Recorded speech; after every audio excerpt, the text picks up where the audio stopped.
வெளியூர்ல இருந்து வந்த ராமசாமி பேசிய மகனை கூட்டிட்டு போயிட்டா அப்படின்னு அண்ணா அவர்களுடைய அம்மா சொன்னதாக கூட சில பதிவுகள் எல்லாம் இருக்கிறது.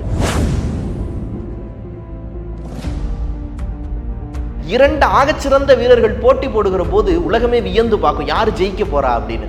இப்ப பேரறிஞர் அண்ணாவும் ஒரு பெரிய பேச்சாளர், தொடர் ஜீவாவும் பெரிய பேச்சாளர், யார் இந்த போட்டியில ஜெயிப்பாங்க? இதே கேள்வி எனக்கு வந்துச்சு.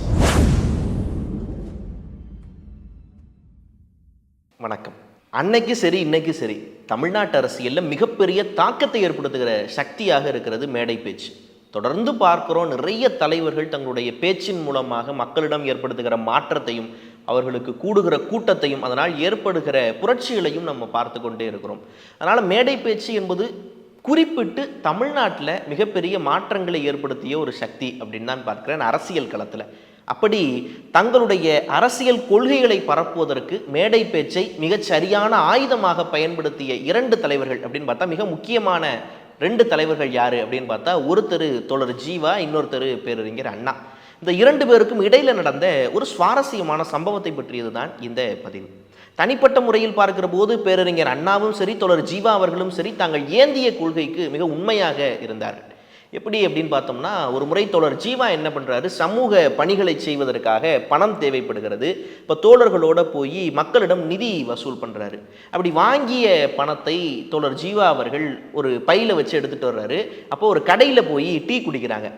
டீ எல்லாம் குடிச்சு முடிச்சோடனே ஜீவா அவர்கள் என்ன பண்ணுறாரு, தன்னுடைய சட்டை பையிலிருந்து பணத்தை எடுத்து கொடுத்தாராம். உடனே தோழர்களுக்கெல்லாம் ஆச்சரியம். ஜீவாட்ட கேட்குறாங்க, தோழர் இந்த பை நிறைய பணம் இருக்கிறது, அப்புறம் ஏன் நீங்கள் உங்கள் பையில் இருக்க பணத்தை எடுத்து கொடுக்குறீங்க அப்படின்னு. உடனே ஜீவா ஒரு வார்த்தை சொன்னாராம், அது ரொம்ப முக்கியமான வார்த்தை அப்படின்னு நான் நினைக்கிறேன். என்ன சொன்னாராம், இந்த பணம் என்பது சமூகத்துக்கு நாம் ஏதாவது நல்லது செஞ்சுருவோம், உழைக்கிற மக்களுக்கு, கஷ்டப்படுற மக்களுக்கு, உங்களுடைய விடியலுக்காக நாம் ஏதாவது பண்ணிடுவோம்னு நம்பி நூற்றுக்கணக்கான தோழர்கள் கொடுத்த பணம். இந்த பணத்தை நான் என்னுடைய சொந்த தேவைக்காக செலவு பண்ணேன்னா அது சரியாக இருக்காது, நான் அவங்களை ஏமாத்துற மாதிரி இருக்கும், நான் தாங்கிய கொள்கைக்கே எதிரானதாக இருக்கும். அதனால் என்னுடைய சொந்த செலவு ஒரு பைசா வேணாலும் அதனுடைய சொந்த பணத்தில் இருந்தால் பண்ணுவேன்னு சொன்னாராம். இந்த சம்பவத்தை பார்க்கிற போது தோழர் ஜீவா அவர்கள் ஒரு ஆகச்சிறந்த பொது உடைமைவாதி அப்படிங்கிறது நமக்கு தெரிய வருது. அப்படித்தான் பேரறிஞர் அண்ணாவும். அவர் எப்படி திராவிடர் கழகத்துக்குள்ளே போனார் அப்படிங்கிற விஷயமே அவர் அந்த கொள்கையின் மீது எவ்வளவு ஆர்வத்தோடு இருந்தார் அப்படிங்கிறதை நமக்கு சொல்லும் நினைக்கிறேன். அவர் எப்படி திராவிடர் கழகத்துக்குள்ளே போகிறாரு அப்படின்னா, பெரியார் மேடையில் பேசுகிறாரு, அவருடைய பேச்சை கேட்டு ஈர்க்கப்படுகிறார் பேரறிஞர் அண்ணா. அவர் சொல்கிறதெல்லாம் ரொம்ப சரியாக இருக்குது அப்படின்னு பேரறிஞர் அண்ணா அவர்களுக்கு தோணுது. தோணுனோடனே என்ன பண்ணுறாரு, வேறு எதுவுமே யோசிக்கலை, அந்த கணமே பெரியார் அவர்களோடு கிளம்பி திராவிடர் கழகத்தில் பணியாற்றுவதற்காக பெரியார் அவர்களோடு போயிடுறாரு.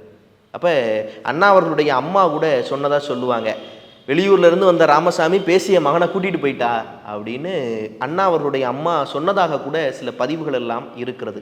அப்ப அந்த கொள்கையை கேட்ட கணமே பெரியார் அவர்களோடு அண்ணா கிளம்பி போயிட்டார்னா அந்த கொள்கையின் மீது எவ்வளவு பற்றுடையவராக ஈர்ப்புடையவராக அண்ணா அவர்கள் இருந்திருப்பாரு அப்படின்னு நமக்கு தெரிய வருது. அப்ப தோழர் ஜீவா அவர்கள் ஒரு ஆகச்சிறந்த கம்யூனிஸ்ட், பேரறிஞர் அண்ணா அவர்கள் திராவிட கொள்கையின் மீது மிகப்பெரிய பற்றுடையவர், அந்த பற்றுக்கு உண்மையாக இருந்தவர் அப்படிங்கிறது நமக்கு தெரிய வருது. இந்த இரண்டு பேருக்கும் ஒரு ஒற்றுமை என்ன அப்படின்னா, இரண்டு பேருமே மிகப்பெரிய மேடை பேச்சாளர்கள்.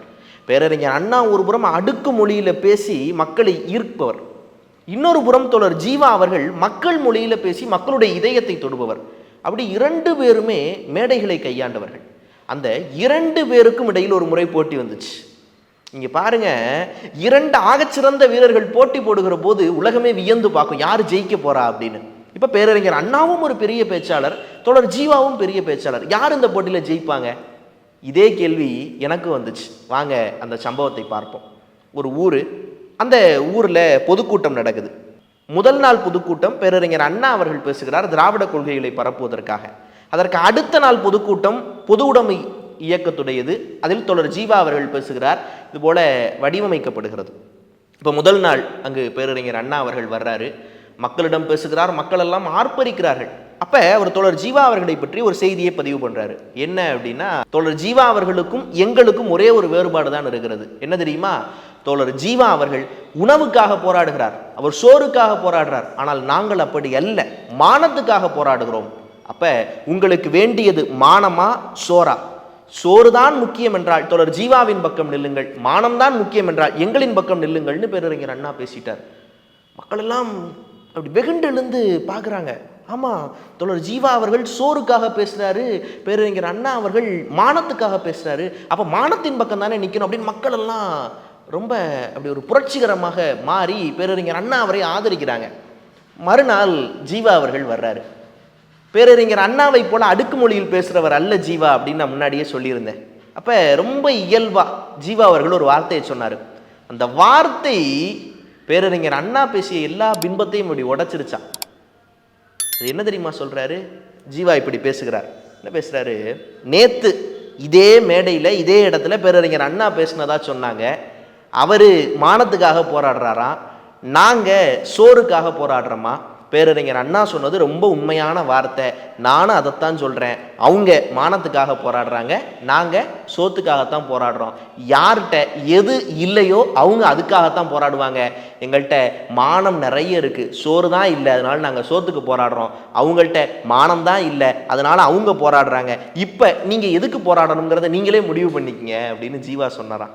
இப்போ மக்களெல்லாம் அண்ணா சொன்னதுக்கு எவ்வளவு மெய்சில் எடுத்து போனார்களோ அதை விட ஒருபடி கூட இதுக்கு மெய்சில் எடுத்து போயிட்டாங்களாம். இப்போ இந்த சம்பவத்தை பார்க்குறோம். இவர் பெரியவர், அவர் சின்னவர் அப்படின்னு இல்லை. இருந்தாலும் கூட மேடை பேச்சு என்று வருகிற போது அடுக்கு மொழியில் பேசுகிற அண்ணாவுக்கே தோழர் ஜீவா அவர்கள் இப்படி ஒரு தக் லைஃபை கொடுத்தாரு அப்படிங்கிற விஷயம்.